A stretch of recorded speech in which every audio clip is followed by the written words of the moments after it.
Christopher Biggins. Yes, that's me. I think fat-shaming is a horrible term and a horrible thing to do, and I think James Corden did You do it to me all the time.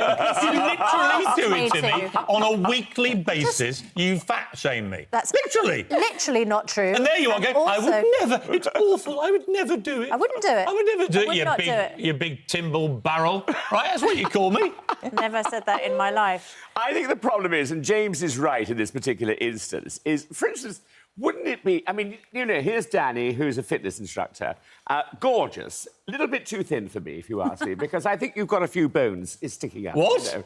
Few you bones. Look perfect to me. What are you on about? But I think there's a sort of You can't area... even see her bones, Biggins. No, we came in a car together. I think Christopher Biggins is thin-shaming. You're not thin-shaming her. He is. I think, ultimately, this is not an aesthetic debate. It's not about how we look. This is not about big is beautiful, big is not beautiful. Overeating is an addiction that leads to obesity, that leads to death. It doesn't matter whether or not being big is beautiful. And that is why this term fat-shaming has become such a taboo, because we focus so much on the aesthetic outcome of overeating as opposed to the health I think risks. we've gone the other way. See, my issue with this is I've got a bit of sympathy on both sides there. I actually like Bill Maher and Corden, two very smart guys, and they come at it from a different perspective. Maher's very, very fit and skinny, and James has talked openly about a long-time battle with his weight.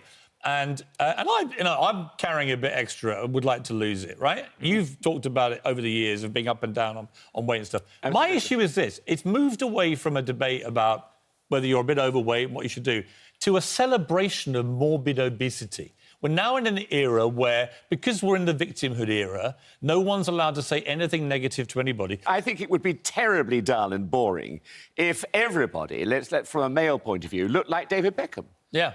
I mean, so that we had a whole world full of David Beckhams and a whole world of Dannis. So, lovely as you are, Danni, you're gorgeous. You're a very lovely girl. So are you, Chris. Oh, thank you, Danni. Yeah. But the thing is, I love going to Las Vegas for a holiday, because in Las Vegas, I'm like Twiggy. Yes.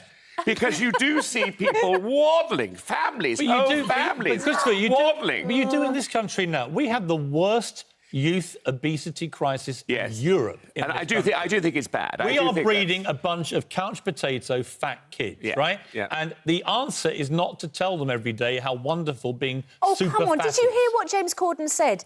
If you're taking the mickey out of children, if bullying children for being fat worked, we wouldn't have any fat children. Well, Bill Maher wasn't talking about children. He was talking about adults, for one. Secondly, what he was saying was... No, but if you fat-shame people, you fat-shame everybody. Susanna, with respect, you don't hesitate to fat-shame me. Because you really don't. No, Piers, I don't fat-shame you. You do. And once on air, you said to me, as a joke... You should fat-shame me. No, I wasn't joking. Help me lose... I wasn't joking. OK, so you said to me, seriously, you should fat-shame me to help me lose some weight. Yes. Right, so I don't go out of my way. I actually think when friends and family... like my brothers, right, we always have a little... we've all gone through weight issues in our lives, right? And we know how to poke the bear. If I'm with one of my two brothers and one of them goes, oh, look at you, you fat blood, you actually go away and think, I better get back in shape for the Christmas arm wrestle. In other words, a bit of teasing, stroke shaming... Work? Yes, it does work, yes. I think it does work. We definitely need to do it more. James Corden went on to say... I don't agree. Oh, that made me go and grab the ice cream from the fridge and eat the rest of it. Well, you don't say to a smoker, oh, your breath stinks, and then the smoker comes back and says, oh, you've just made me light up another cigarette. The more we fat shame, the more people will keep their mouths shut and stop overeating. The number of real-life stories that have come to me from my magazines who say, I was on a water slide and I got stuck and everyone laughed at me, and that was the moment my life turned around. But what about the people who encourages don't feel people to lose weight. What about the people who do just think, I can't do anything about it? And the fact you fat-shame me does not make me lose weight. It makes me depressed. Unless it's genetic or you have some kind of thyroid thing, actually, I would say 95% of overweight people can do something about it. I interviewed the footballer Cristiano Ronaldo, right, in Italy for this special going out tomorrow. We talked about... He's an absolute god when it comes to fitness. But he said an interesting thing. He said, even for him, it's mentally tough, right? He'll be home with his kids. He'll be sitting there watching television. And in the back of his mind, he knows he's got to go and work out every day. That's his thing. And he said, if I don't do it for one day and then I leave it another day, everything doubles up, it gets worse. It's much harder then to keep going. In other words, it's a battle with your own mind, actually. It's a battle with self-discipline. And I don't think that other people telling you all the time unpleasant things about your weight helps your battle No, I with think that can be very necessarily all the destructive. time. Yes. Very destructive Exactly indeed. right. I would say half the people that responded to me, it's very interesting, Twitter is split, right? I've seen a lot of people saying they completely agree with Bill Maher, stop celebrating fat people, and fat shaming's fine. I've seen lots of people agree with James Corden. It didn't work for me. Exactly. Some people seem to react very well to teasing and fat shaming. Other people don't. No. But I think it's you know, it's up to the individual. And, of course, there's so many depressing policies to this. You know, people get depressed. Yes. And then that leads to other things, Overeating other problems. sometimes. Yes, exactly. Yeah. So should we make it OK to be obese and to become ill as a result of overeating? Should we embrace this Danni, biggest beautiful but era you can because give it's healthy shaming advice if we without don't? shaming people. That's what I think.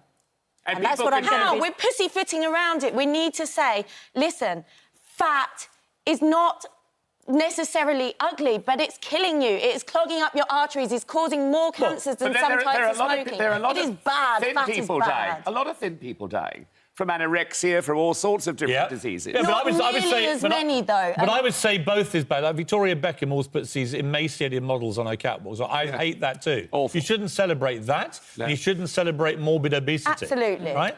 Look at the great painters of our time who've painted, you know, wonderfully fully voluptuous women. Yes. You know, that's There's no shame in that. Well, my problem is that we don't want to be all like each other. That is the thing. But this is not about how we look. It's about the health implications of overeating. we have to leave it there. Let us know your thoughts. It's Christopher, actually a very interesting debate. Isn't it? And I think it may come down to whether you yourself can take a bit of teasing about your weight and whether you find it motivational. Personally, I do. I've had times in my life when I've been super fit, super lean. Other times when I've been, let's be perfectly honest, heading the other direction. And I actually like it when one of my brothers gives me a little bit of a, you're carrying a bit of timber, son. It actually makes me go to the gym. It does. It does. Doesn't mean that because it works for you, it works for everyone. You though went to see a doctor about something else. He said lose a bit of weight, it'll help, and it dramatically changed your life. Kindly given health advice. It's all the same thing. It's not Someone the says same to you, thing. someone says to you you're overweight. You can do it kindly or not kindly. They're telling you you're overweight. Yeah. You changed your life and you say it transformed you, right? Yeah. You lost loads of weight. I can't stop reading about how much weight you lost, right? No, they do go on about it, You stopped don't they? drinking, you stopped eating, you ate kale, you ate everything else, and you've never been happier about it, right? Well, you did it because someone said to you, you should lose some weight. They never fat shamed me. Would you have done it off your own bat? I don't think you would have done. No. That's the point. Helpful, You needed someone supportive, good advice. helpful, supportive fat shame. No, I didn't walk into a room and they screamed fatty at me. That's so horrible. It would have been No, the horrible. fat shaming's fine as long as it's done in a nice way. That's not the Got it. shame. All right. I was never I've made the shamed. position clear.